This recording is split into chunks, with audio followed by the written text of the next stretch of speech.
Good morning, students, and welcome to online lecture of Sharathi More English School. Yes, so today I'm going to teach you third chapter, the last part of third chapter. Okay, so let's take a review. So what we had learned in the starting part of this chapter, establishment of East India Company, means how East India Company was established in our country. So firstly, there were some geographical discoveries. After that, Portuguese, Dutch, British, and French, they came to our country to start their trade, right? And in British and the Marathas, how the British entered in Marathas policies. Yes, so in that, Pesha Madhav Rao, who was Pesha Madhav Rao and his uncle. After the death of Pesha Madhav Rao, his uncle Raghunath Rao, right? Uh, उनके अंदर क्या आ गई थी, grid आ गई थी, लालच आ गई थी. So what he did, he shake hand with British. उन्होंने फ्रेंडशिप की ब्रिटिश के साथ, and that was the intern of British power in Maratha policies. And during 1774 and 1818, there were three wars fought between Marathas and the British. Okay, and next one is the subsidiary alliance. So in this, Lord Wellesley, yes, Lord Wellesley arrived in India as a governor general. उनको मतलब वो India में आए थे as a position of governor general. And his objective, उनके objective क्या थे? He want to establish the British dominance all over the India. So in that in substituted alliance जो पॉलिसीज उसमें कैसे थे, मतलब जो इंडियन जो रूलर्स थे, अगर वो साइन करते ये पॉलिसी, तो ऑब्वियसली उनको जब भी ज़रूरत होगी मिलिट्री पावर की, तो ब्रिटिश उनकी हेल्प करेंगी मिलिट्री पावर के थ्रू. एंड इन रिटर्न उनको क्या पे करने पड़ेगा, उनको उनका मेंटेनेंस देना पड़ेगा इन द फॉर्म ऑफ कैश. एक सैलरी पे करनी पड़ती कैश के फॉर्म में, अदरवाइज उनको जो टेरिटरी का पार्ट है वो देना पड़ेगा. Okay, now Chhatrapati Pratap Singh. अब जो पेशवा सिंह है वो क्या हो गई थी, एंड पेशवा शिप जो थी वो एंड होने आ गई, हो गई थी ऑलमोस्ट. बट जो छत्रपति प्रताप सिंह थे उनका जो रूल था वो स्टिल चल रहा था. So he had also sign a treaty. उन्होंने भी क्या किए थे, ये वाली जो सब्सिडी अलायंस ये साइन किए थे. तो उसमें क्या था, जो ग्रांड ड्राफ्ट था, तो ही एक ये ऑफिसर अपॉइंट किए थे जिसके थ्रू मतलब वो उनको असिस्ट करता था उनके हर एक चीज़ों में. और उन्होंने बहुत सारी ऐसी वर्क किए हुए थे, सोशल वर्क किए थे. लाइक उन्होंने वाटर टैंक स्टार्ट किए थे. आफ्टर दैट उन्होंने टेम्पल मदरसा से स्टार्ट किए थे. एंड रोड्स बिल्ड किए थे, ट्रीज प्लांट किए थे रोड के दोनों साइड्स में. स्कूल स्टार्ट किए थे for the education of girls and boys. And in that school they had giving the knowledge about the subject like Sanskrit, Marathi and English. Okay, they were also started printing press. Now effect of British rule. अब British rule का क्या इफेक्ट हुआ था in our country. So Robert Clive, he started, he introduce dual government system in our country. मैंने आप लोगों को कल ही बताया था what is dual government system, right. एक उसमें रेवेन्यू कलेक्ट करना and second one is administration power को लुक आउट करना. सो ये this is called dual government, right. अब इसमें क्या हो रहा था, जो एक ही कंपनी थी उसका ही पावर चल रहा था, तो इसको जैसे जो अदर कंपनी थी उनको प्रॉब्लम फेस करनी पड़ी थी. Now act pass by. अब ये सारी प्रॉब्लम को सॉल्व करने के लिए क्या हुआ था, पार्लियामेंट ने कुछ एक्ट पास किए गए. ना सिविल सर्विसेज स्टार्ट की गई थी. मतलब जो ब्रिटिश गवर्नमेंट जब उनका मतलब जो रूलिंग पावर है वो स्टार्ट हो गया था इन आवर कंट्री. सो उन्होंने क्या किया था, सिविल सर्विसेज स्टार्ट किए थे. लाइक लॉर्ड कॉन्वेलिस, उन्होंने क्या किया था, ब्यूरोक्रेसी स्टार्ट की थी. ब्यूरोक्रेसी स्टार्ट की थी, right. So he restricted the private trade. मतलब जो भी प्राइवेट ट्रेड किया जाता था इंडिया में, तो उसके ऊपर उन्होंने क्या लगा दी थी, रिस्ट्रिक्शन लगा दी थी. ओके,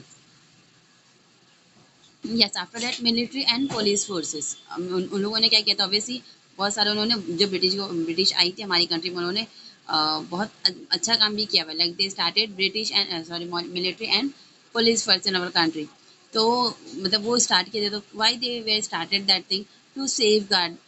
मतलब जो है जो एडमिनिस्ट्रेशन है उनका, उसको सेफ कर रखने के लिए. Okay, and to acquire new territories. और जो भी आसपास जो टेरिटरीज थी उनको भी एक्वायर करना, कैप्चर करने के लिए, right. And next one, judiciary system. Judicial system, yes. So judicial system में ऑब्वियसली दो कोर्ट थे. Like one is civil court and second one is criminal court. Suppose अगर ये और ऑब्वियसली इसमें कौन से केसेस आते थे, लोकल एरियाज के केसेस आते थे. बट सपोज अगर यहाँ पे जो केसेस सॉल्व नहीं होते थे, तो वो किसको हैंडओवर किए जाते थे, हाई कोर्ट में जाते थे, राइट. तो हाई कोर्ट में उन लोग ने इस्टेब्लिश किए थे. ना equality before law. So equality before law, what is there.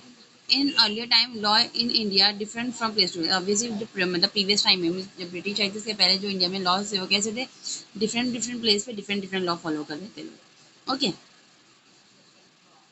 Yes. So there was a separate court and different law in the Europe. New laws, yes. तो अभी इसकी वजह से क्या कहते हैं, न्यू लॉज बनाए गए थे. न्यू लॉज वे are difficult to understand, but देखो जो न्यू लॉज थे ऑब्वियसली वो जो मतलब जो पीपल्स हैं उनको अंडरस्टैंड करने में प्रॉब्लम हो रही थी. और इसकी वजह से जैसे कोई केस चल रहा है मतलब किसी रिगार्डिंग एनीथिंग, तो अगर वो चल रहा है तो वो बहुत ज़्यादा कॉम्प्लिकेटेड हो जाता था वो न्यू लॉज की वजह से. और या फिर वो जो केस होता था वो बहुत सालों तक पेंडिंग रह जाता था. Now, economic policies of the British. Now, here economic policies. So, since ancient time, there were invasion in India. Many invaders settled in India. Yes, अब देखो बहुत सारे ऐसे इन्वेटर्स थे जो हमारे कंट्री में सेटल हुए थे, उन्होंने इंडियन कल्चर को एब्जॉर्व किया था, राइट. उन लोगों ने मतलब हमारे जो कल्चर था उसमें चेंजेस नहीं लाए थे, बट उसमें मतलब उसमें कुछ वो नहीं किए थे, लेकिन अच्छा वाला चेंजेस लाए थे, है ना.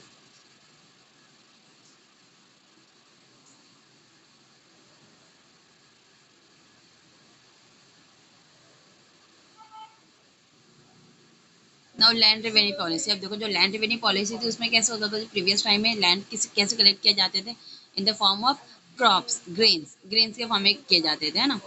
तो क्या किया गया था यहाँ पे देखो, मतलब हाँ मतलब वैसे लिए जाते थे, लेकिन farmer was more expectation in case of loss of crop. Revenue was mainly collected in the form of grain. Yes, अब इससे देखो रेवेन्यू कैसे कलेक्ट होती थी, in the form of grain.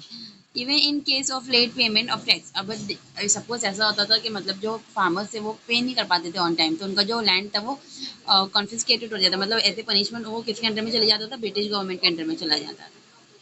So to increase income the British made important changes. Obviously उनको क्या करना था, अपना डेवलपमेंट लाना था ना उनको, मतलब ऑब्वियसली हमारी कंट्री से क्या लेना था, इनकम लेनी थी, वेल्थ लेनी थी. तो इसकी वजह से to increase income British government ने क्या किया था, they made some changes in revenue system. उन्होंने रेवेन्यू सिस्टम में क्या किया था, कुछ चेंजेस लाए थे. तो जैसे मिस एग्जाम्पल सपोज जैसे एक फार्मर है, तो फार्मर का जो लैंड है उसको मेजर किया जाता था, और मेजरमेंट के बाद ही उसको क्या करते थे, उसके ऊपर उसका टैक्स फिक्स किया जाता था. Okay. And payment of tax was made compulsory. Obviously वो कंपलसरी उनको पे करनी होती थी जो भी पेमेंट होती थी, लेकिन इन द फॉर्म ऑफ कैश. अब जैसे पहले ग्रेन्स की फॉर्म में उन लोग देते थे ना, लेकिन अब कैसे देने उनको पे करनी होती थी, in the form of cash उनको पे करना पड़ता था. एंड अगेन अगर वो उनका मतलब नहीं पे कर पाते थे टैक्स, तो जो ब्रिटिश है वो उनकी जो प्रॉपर्टी, उनका जो लैंड है उसको अपने अंडर में ले लेते थे. Okay. Now consequences of new land revenue system. अब देखो consequences of the new land system, हम इसमें क्या पढ़े थे. So there were undesirable effect of the new land revenue system on the rural area. अब देखो जो new land revenue system start हुआ था ब्रिटिश गवर्नमेंट के थ्रू, तो उसकी वजह से क्या हो रहा था, बहुत ज़्यादा इफेक्ट पड़ रहा था रूरल लाइफ के ऊपर, है ना. Many payment of taxes Indian farmers started selling their crops in. Yes, अब देखो क्या कर रहा था, अब उनको कैसे भी इन एनी हाउ कंडीशन उनको उनका जो टैक्स है वो पे करना था, है ना. अदरवाइज उनका जो लैंड है वो किसके अंडर में जा रहा था, ब्रिटिश गवर्नमेंट के अंडर में चले जाता था. तो इसके लिए उन लोग ने क्या किए थे, उनके जो क्रॉप्स होते थे उसको जो प्राइस उनको मिलती थी वो प्राइस में उसको सेल कर देते थे. अब ये चीज़ का ज़्यादा बेनिफिट कौन उठा रहा था, ये सिचुएशन के एडवांटेज को ले रहा था, जो मर्चेंट्स थे और जो ब्रोकर्स थे वो लोग ले रहे थे, क्योंकि ऑब्वियसली वही सब ये इनसे चीज़ें परचेस करते थे ना.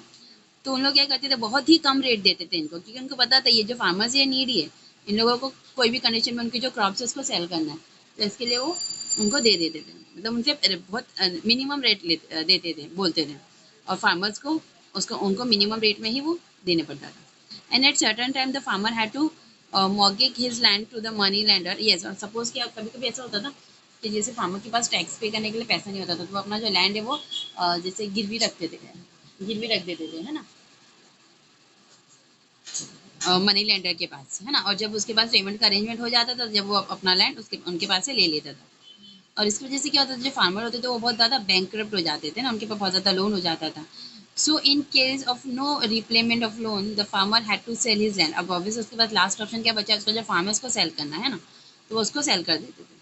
अब इसकी वजह से क्या हो रहा था, देखो जो ज़मींदार थे, जो बड़े बड़े लोग थे इंडिया में, तो उन लोगों का तो बेनिफिट हो रहा था क्योंकि उनको फार्मर की प्रॉपर्टी मिल रही थी, राइट. लेकिन फार्मर्स को सबसे ज़्यादा प्रॉब्लम्स हो रही थी, उनको बहुत ज़्यादा एक्सप्लोटेशन फेस करने पड़ रहा था ना. Commercialisation of agriculture.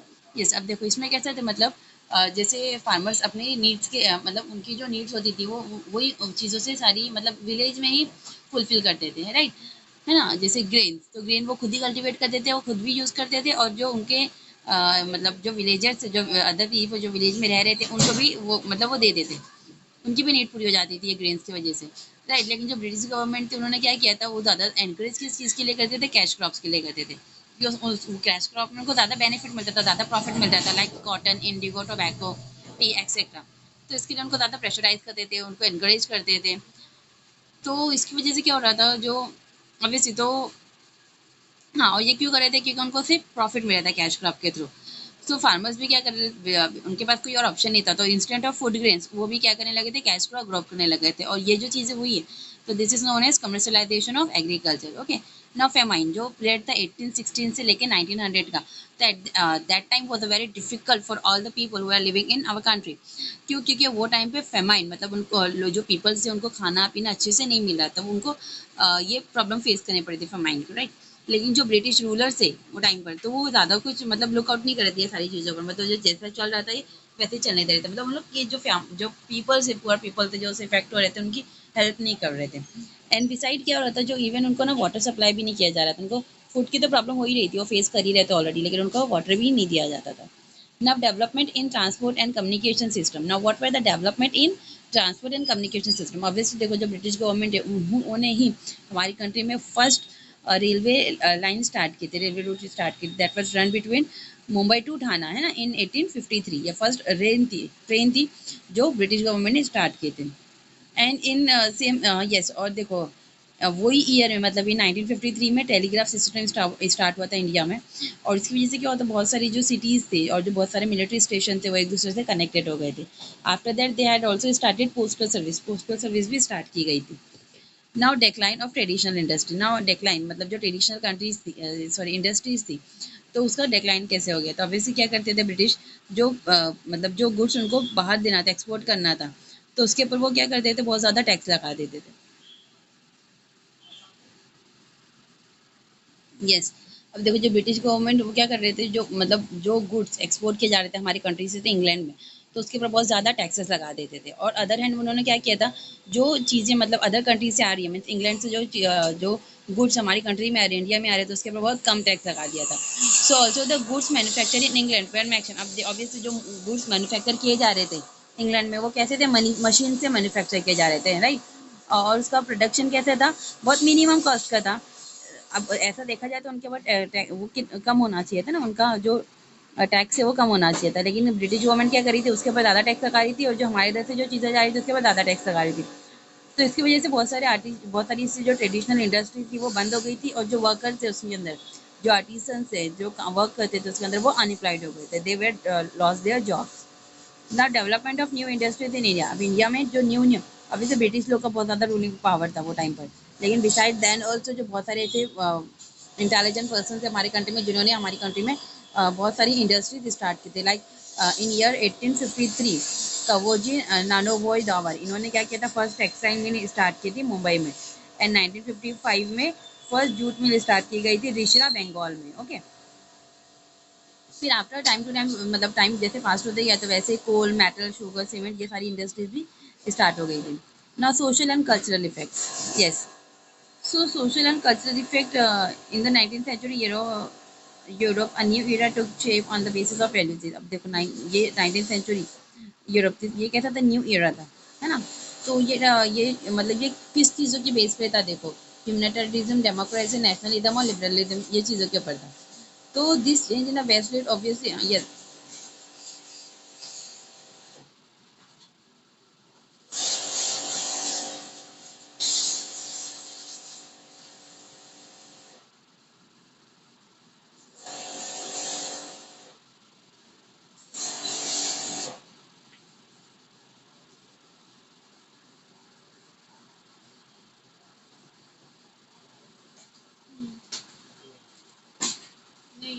जैसे अब देखो, ब्रिटिश को क्या करना था, दे वांट टू मतलब ऑब्वियसली अब यहाँ का जो कल्चर है वो भी उनको अंडरस्टैंड होना चाहिए ना, क्योंकि वो यहाँ पे रूल कर रहे थे। तो इसकी वजह से उन्होंने क्या किया था, for this purpose they started studying the tradition, जो हमारी कंट्री का ट्रेडिशन था, हिस्ट्री थी, लिटरेचर, तो उसके बारे में स्टडी करने लगे थे। In fact that also studied about the flora and fauna of our country. And in 1784 sir William Jones an England and English officer establish the Asiatic society. उन्होंने क्या किया था, English officer, British officer William Jones, उन्होंने Asiatic society start की थी कोलकाता में। And Max Muller a German thinker was a डिवोल्ट scholar of Indian religion. अब देखो जो मैक्स म्यूलियर थे वो जर्मन थिंकर थे, राइट, लेकिन वो किससे पॉपुलर थे?